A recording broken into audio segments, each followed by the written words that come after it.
De volta, amigos, alunos e parceiros, para a quinta parte da nossa aula do domingo, hoje, dia 7 de março de 2021, pelo CETEP. A disciplina aqui é Legislação e Ética Profissional. Professor Eric Brasil, turmas Eletrotécnica 7 de Camusim e Eletrotécnica 18 e Mecânica 10 de Paracuru. Estamos aqui ainda discutindo as respostas da atividade, do exercício que foi passado para os colegas. Muitos aqui já apresentaram, muitos já enviaram. Alguém ainda deseja pronunciar as suas ideias? Lucas está com a mão levantada. São muitos Lucas aqui, né? Lucas, você que está com a mão levantada, se pronuncie, porque o Márcio Moreira será o próximo a falar depois de você. Bom dia, professor. Bom dia, alunos. Me chamo Francisco Lucas dos Santos Ferreira, sou da Eletrotécnica 7, Camusim, Ceará. Para mim, Jesus foi um homem bom. Não foi só um homem que passou na terra, mas aquele homem que deixou um legado. Ensinava coisas boas, ensinava amar ao próximo, ensinava a perdoar, amou os pobres, curou os feridos, ensinou os mandamentos. E também ensinou muita coisa boa que ainda muita gente segue e põe em prática. Jesus é um exemplo amplo de ética e, além de ter ensinado tantas coisas boas, de ter feito tanto bem, perdoou aqueles que o chicotearam e crucificaram e morreu para nos dar a vida. Muito bom aí a participação do Francisco Lucas, tá certo? Também falando de Jesus. Jesus, na verdade, é um nome tão universal, né? Que é natural que muitos escolham falar sobre ele, apesar de nós termos, graças a Deus, também muitas outras pessoas que são referências de um comportamento, de uma conduta ética. Márcio Moreira, com a palavra, apresente-se e depois apresente. Eu sou o Márcio Moreira, de Paracuru, sou da turma 7 Mecânica. Professor, eu gostaria de saber como é que eu faço para enviar. 10, né? Mecânica 10. Não, é 7, é porque eu estou fazendo... Você está repondo. Isso é muito importante, então, você tem que se identificar muitas vezes, tá certo? Sempre que você for falar, diga isso, porque a Mecânica 7 é outra turma e, às vezes, o colega vem para repor disciplina, não é isso? Uhum. Pode prosseguir.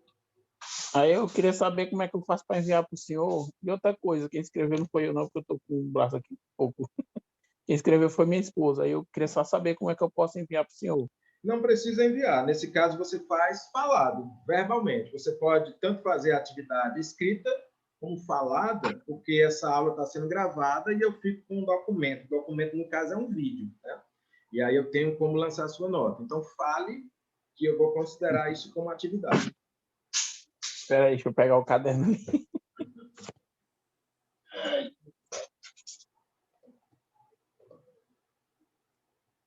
Temos muitas formas de apresentar a atividade. Estou com o braço quebrado, não posso escrever? Posso falar. Não posso falar. Mas já não posso escrever. Tem, né? A gente encontra algumas alternativas. Professor, posso ser o próximo? Luiz Souza? Pode sim. Mas o Márcio fala, depois fala o Luiz. Beleza. Eu escrevi sobre meu pai, Luiz Crispino da Silva Filho, conhecido como Leão. É um cara de muita humildade e responsabilidade na sociedade. Nesse mesmo... Ixi, agora complicou, tá letra minha. Nem me ajuda aqui. Não é obrigado a ler, não. Você conhece a história do seu pai, você pode falar, livremente. Para mim ele foi uma pessoa que ensinou muitas coisas na vida, me ensinou a ser a pessoa que eu sou, a ter respeito pelos outros, ter respeito pelo tanto no sociedade como no trabalho. E para mim era, né, que ele faleceu, para mim foi uma pessoa muito importante na minha vida, que me ensinou muita coisa. Foi o professor da minha vida. Ok, participação aí, né, do nosso colega da Mecânica 7. Muito bem. Luiz, pode falar, Luiz. Se apresente, diga turma, nome completo e fale. Professor Luiz, bom dia a todos. Luiz Souza, São Gonçalo, da turma Mecânica 10. Eu vou falar de Sócrates, que para muitos é o pai da filosofia, né? Considerado um dos maiores nomes da filosofia, né? Clássica, né? Famoso por ter contribuído para os primeiros estudos dessa área, sendo considerado, inclusive, patrono da filosofia ocidental. Ao contrário dos pré-Sócrates, né? Porque ele, visto como um dos maiores, né? Aí tem o pré e o pós, né? Sócrates, né? Que ele foi um parâmetro, né? Da filosofia. Que discutiam questões relacionadas à natureza, já ele não. Apreciava analisar questões humanas, seus valores, verdades e fundamentos. Para Sócrates, os homens fariam melhor se investigassem a si mesmos. A verdade está no interior de cada alma humana e não fora dela. Ele foi tido por muitos como um homem sábio, justamente por assumir não saber de nada. Porque a frase mais célebre atribuída a ele é: só sei que nada sei. Considerado por muitos como o primeiro a ter pensamentos humanistas, só que gostava de desenvolver as reflexões filosóficas em praças públicas, conversando com jovens, em especial sobre política e religião. Conhecido por questionador, apreciava formular perguntas para saber quem sabia o quê. Acreditava que o diálogo chegava ao conhecimento. Segundo a ele, não saber de algo era positivo, pois assim seria possível seria possível caminhar em direção ao saber e, com isso, alcançar o conhecimento seguro. Excelente escolha, né, do nosso amigo Luiz, que é da turma do Paracuru, mas ele é da região de São Gonçalo. Luiz, você escolheu Sócrates, um dos nomes mais interessantes para o estudo da ética, porque a gente vai buscar muito a ética na religião, mas Sócrates é da filosofia, e ele é antes de Cristo. Ele aborda a ética do ponto de vista da Grécia, e ele é o grande mestre de outros nomes também muito importantes. Ele é o mestre de Platão, ele é o mestre de Aristóteles, não é? Que também foram homens que falaram sobre ética. Parabéns pela sua escolha, pontuando bem aqui na atividade. Tem outros colegas para falar. O Arildo Moura. Arildo, por favor, identifique-se e apresente. Bom dia, professor. Sou Arildo da Mecânica 10. Arildo Juvencio. Tá para escutar aí? Positivo. Assim, eu pensei em vários, tanto da minha família, como... Só que o único que veio à minha mente foi porque eu nasci no berço religioso e a minha mãe sempre me deu uma doutrina que é base na religião, então, com certeza é de Jesus. Que é o quê? Ela sempre me ensinou a nunca tomar decisões rápidas. Sempre pensar nos dois lados da situação. Se coloque sempre no lugar do próximo. Pense bem em tudo que você for fazer. Nunca também olhe sempre para frente e não esqueça de onde você saiu.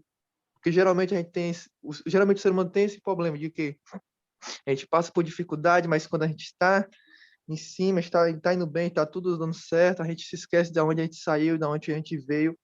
Não lembra mais nem de ninguém, nem de quem nos ajudou, na verdade. Ela sempre me ensinou isso. Eu sei que isso vem da ética de Jesus também, que ele sempre mostrou isso, o amor para o próximo com tudo isso. E é isso que eu queria deixar como reflexão e como uma atividade e um personagem, uma pessoa importante para a vida de ética que me apareceu. Ok, Arildo, obrigado pela sua participação, pontuando aqui também na atividade. Tiago Gomes.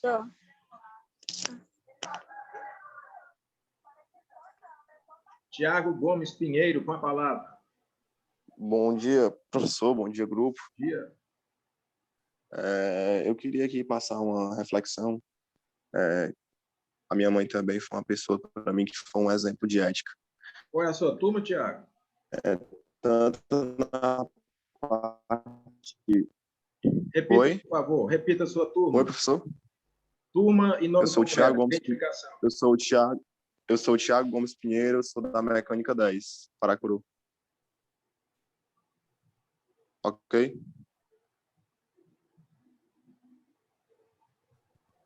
Tá dando para ouvir direitinho, professor?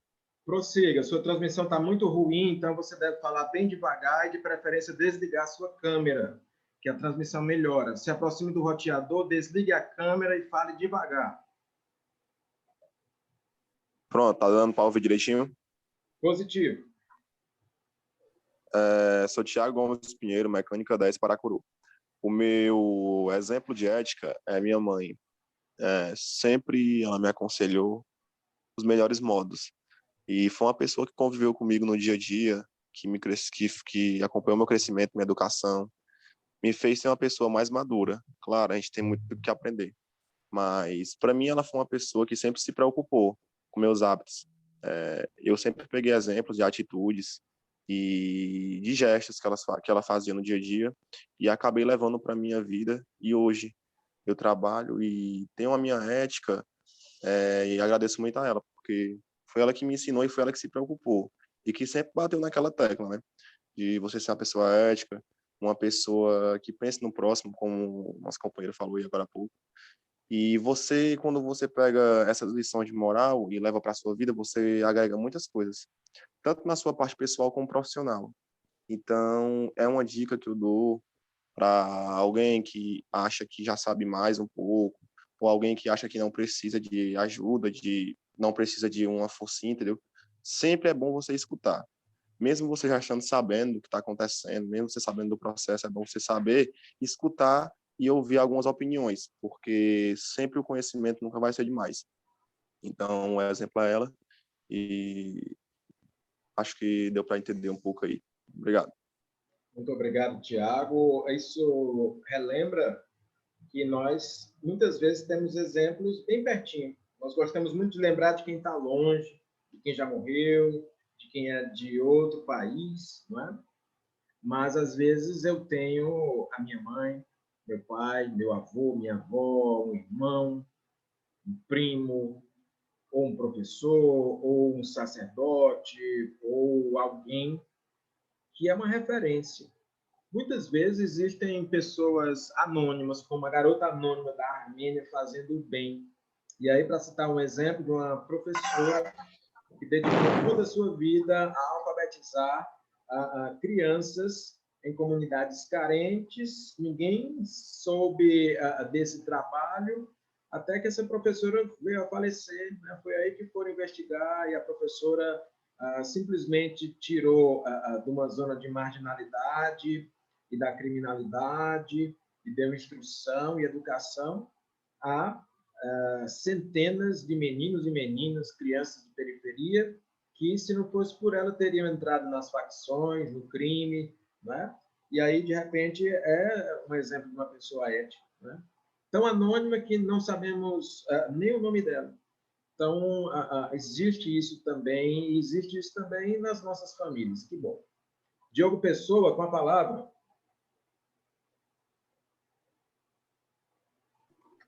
Bom dia a todos. Bom dia. Sou da turma 7, Eletrotécnica Camusim.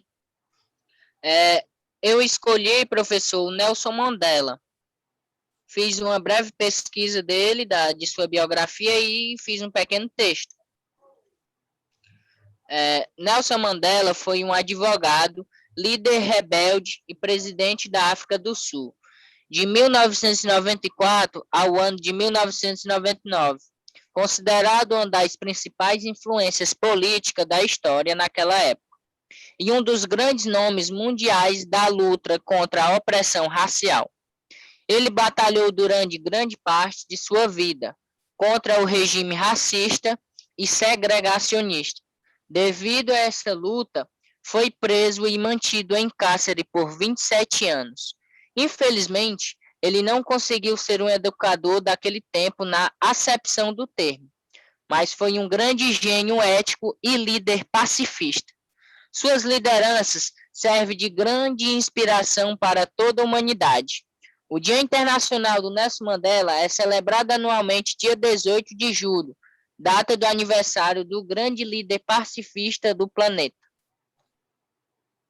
Gostei, Diogo. É interessante, outros colegas escolheram falar de Nelson Mandela e sempre tem fatos novos a se trazer sobre pessoas, vamos dizer assim, que servem de uma referência ética importante, não é? Muito legal, obrigado pelas suas contribuições. Mais colegas para falar? Quem mais quer falar? Professor, eu queria fazer uma pergunta. Ana Paula, por favor. Hoje em dia, no tempo que a gente está utilizando mais as redes sociais, né? Os dilemas éticos que o ser humano enfrenta está mudando alguma coisa? Hoje em dia, na época das redes sociais, os dilemas éticos que o ser humano enfrenta, complete a sua pergunta, porque falhou um pouco a sua transmissão. Está mudando alguma coisa? Se está mudando alguma coisa. Nós, Ana Paula, estamos sempre em mudanças, não é? A única certeza do século XXI é a mudança. Tudo muda. Se passar tempo suficiente, as pessoas, as instituições, as lideranças, poucas coisas são de fato fixas, né? Para aqueles que acreditam em Deus, dizem que Deus não muda, mas todo o resto é passível de mudanças. E essas mudanças podem ser para melhor, podem ser para pior, podem ser retrocessos, podem ser avanços. Na época das mídias sociais, nós temos muitos avanços tecnológicos. Quem é que imaginava, há alguns anos atrás, que o planeta inteiro estaria conectado através de uma rede mundial chamada internet? Quem imaginava que nós teremos uma facilidade de comunicação tão grande em celulares que mais parecem computadores, que são os nossos smartphones, por mais simples que sejam?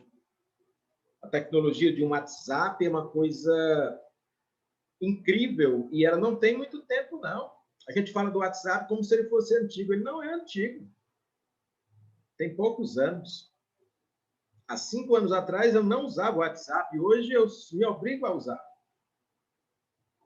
Estamos aqui numa aula ao vivo. Eu disse ao vivo, uma atividade síncrona, por conta da tecnologia e por conta da existência da internet, das tecnologias, das videoconferências. Mesmo durante uma pandemia, nós podemos ter aula, nós podemos seguir em frente em pleno final de semana, em pleno domingo. Podemos gravar essas aulas. Podemos assistir posteriormente. O Facebook é um lugar de muitos encontros.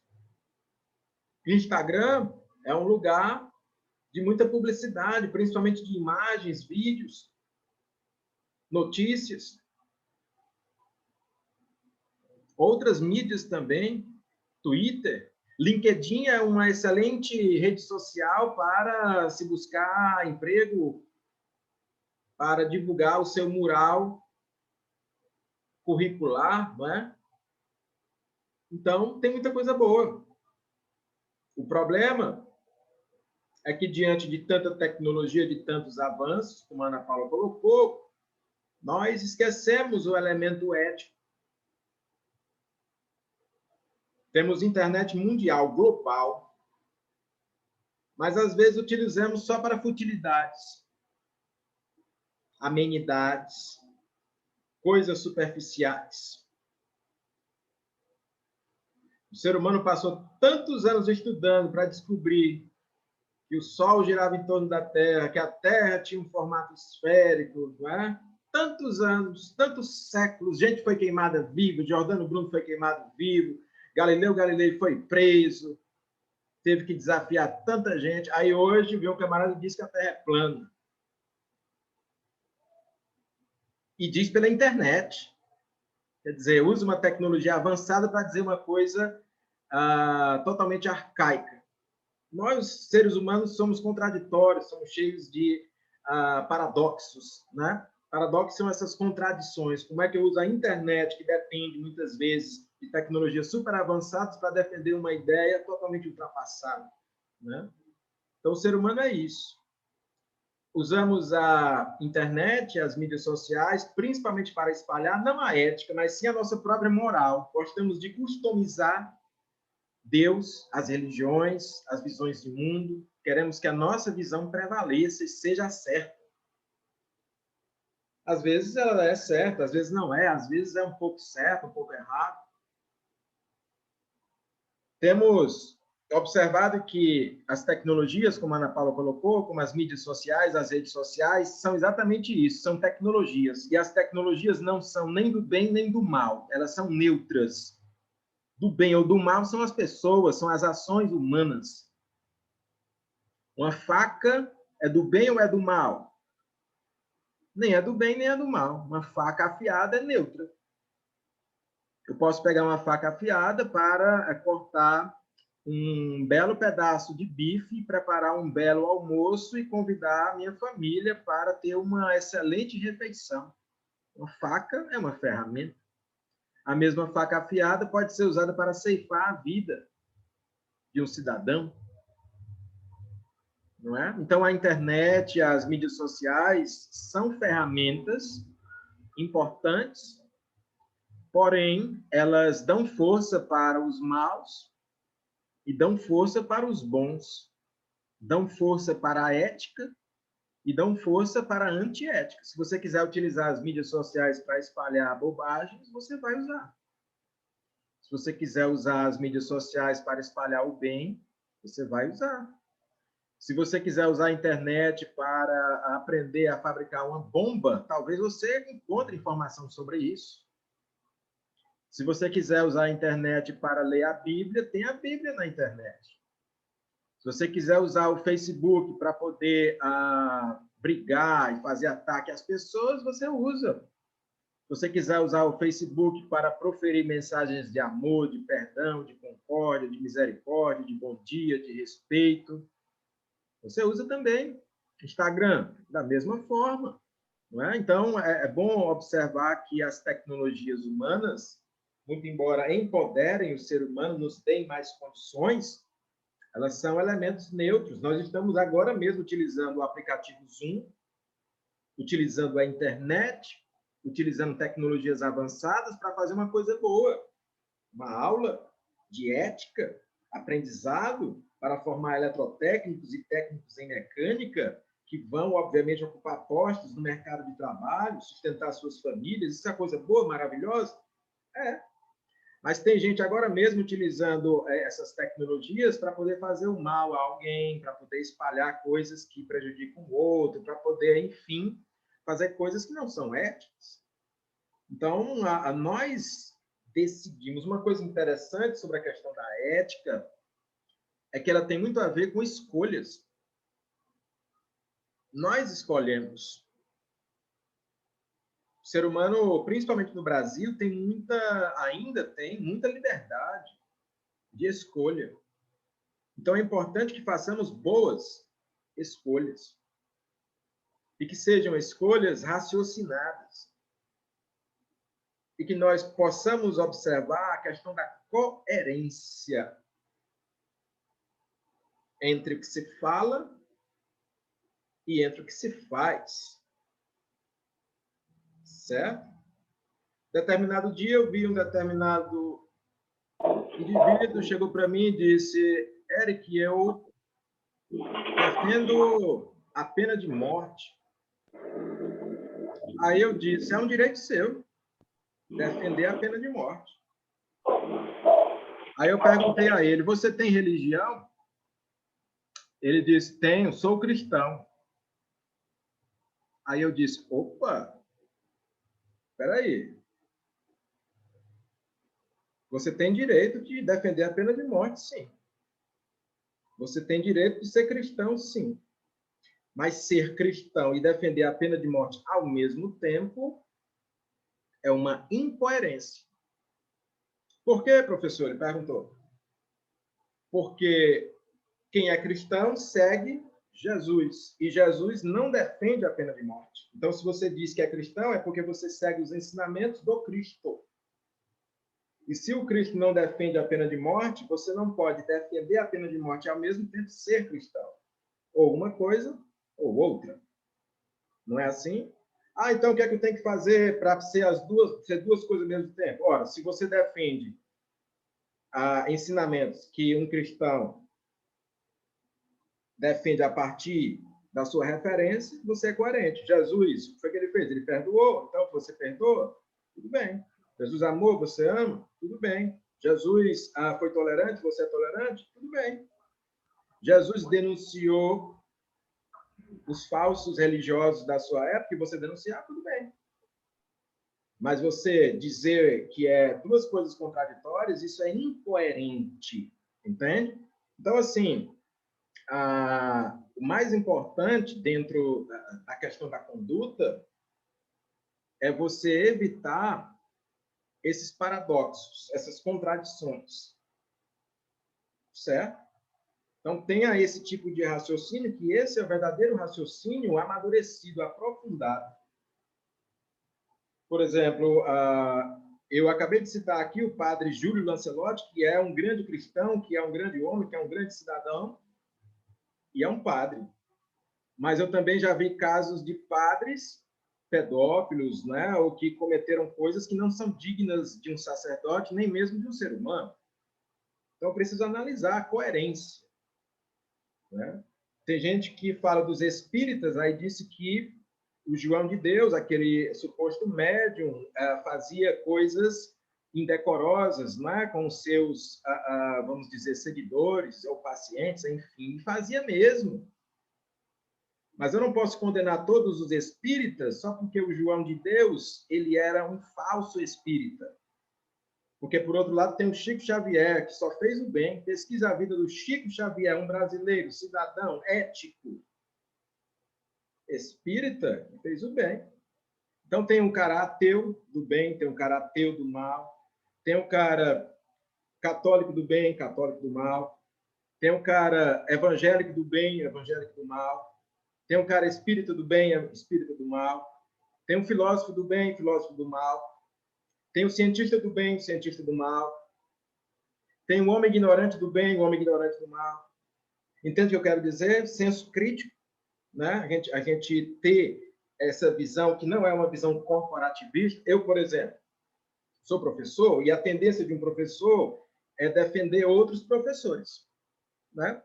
Mas se eu enxergar que existe um professor que ele está sendo antiético, que ele está, de alguma forma, praticando um ato imoral contra alunos, a minha obrigação é criticá-lo e denunciá-lo. E não defendê-lo, só porque ele também é professor. Aí o cara é médico, aí ele vê um colega dele que também é médico cometer vários erros, várias irresponsabilidades, ele vai defender o cara só por causa do corporativismo, só porque eles também são médicos? Não. Médico de verdade, se vê coisa errada acontecendo, tem que criticar. Se a coisa se mantém, ele tem que denunciar. Posso ser um advogado do bem? Posso. Ah, mas tem advogado que defende isso e aquilo. O advogado ele tem que defender o cliente dele com os argumentos da verdade. E o juiz tem que agir com isenção, com neutralidade. Tem advogado do bem, tem advogado do mal, tem juiz do bem, tem juiz do mal. E todos são convidados a exercitar o livre-arbítrio, ou seja, a livre escolha. Uma coisa interessante sobre a ética é que a ética ela traz o livre-arbítrio mesmo, porque às vezes a gente fica revoltado, tem gente que diz assim, professor, eu não acredito em Deus, não, porque se Deus existisse, o mundo era bom, o mundo não tinha doença, o mundo não tinha violência, não tinha acidente, né? Não tinha injustiça. Aí eu disse, mas você sabia que Deus ofereceu uma coisa chamada livre-arbítrio? Que só existe o mal, porque o mal é o contrário do bem, é um contraponto, e que no mundo que nós vivemos, se não tiver parâmetros nem contraponto, você não sabe se você está seguindo a coisa certa. Se não existir doença, você não sabe o que é saúde. Se não existir as trevas, você não sabe o que é a luz.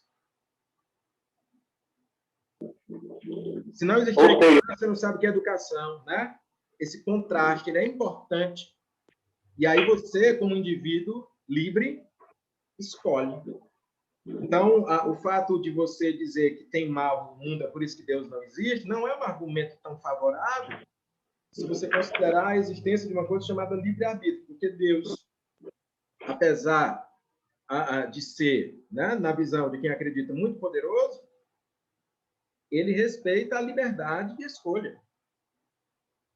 Por que que o mundo é mau? Porque a maioria das pessoas são más. Quando a maioria das pessoas forem boas, o mundo será bom. O mundo é um reflexo das nossas escolhas, das nossas atitudes. As empresas também são. Tem empresa que é uma maravilha de trabalhar, o ambiente é bom, o clima é leve, a gente consegue produzir muito.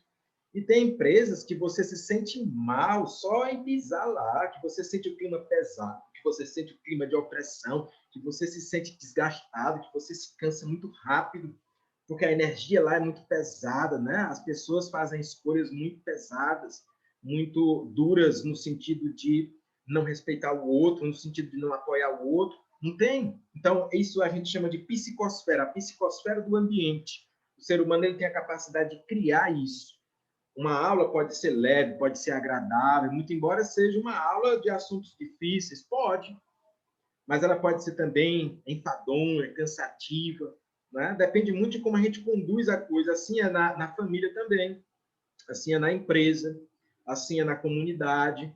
Tem lugares que, mesmo que sejam lugares simples, poxa, eu me sinto muito bem, me sinto muito à vontade, me sinto muito leve, me sinto muito saudável. E tem outros lugares que, às vezes, até são lugares ricos, opulentos, de ostentação, que eu me sinto mal, que eu me sinto com dificuldade de respirar, que eu me sinto com peso, não sei o que é aquilo. Porque a psicosfera que a gente cria, o ser humano, principalmente quando está reunido em coletividade, ele tem a capacidade de gerar um clima no ambiente, né?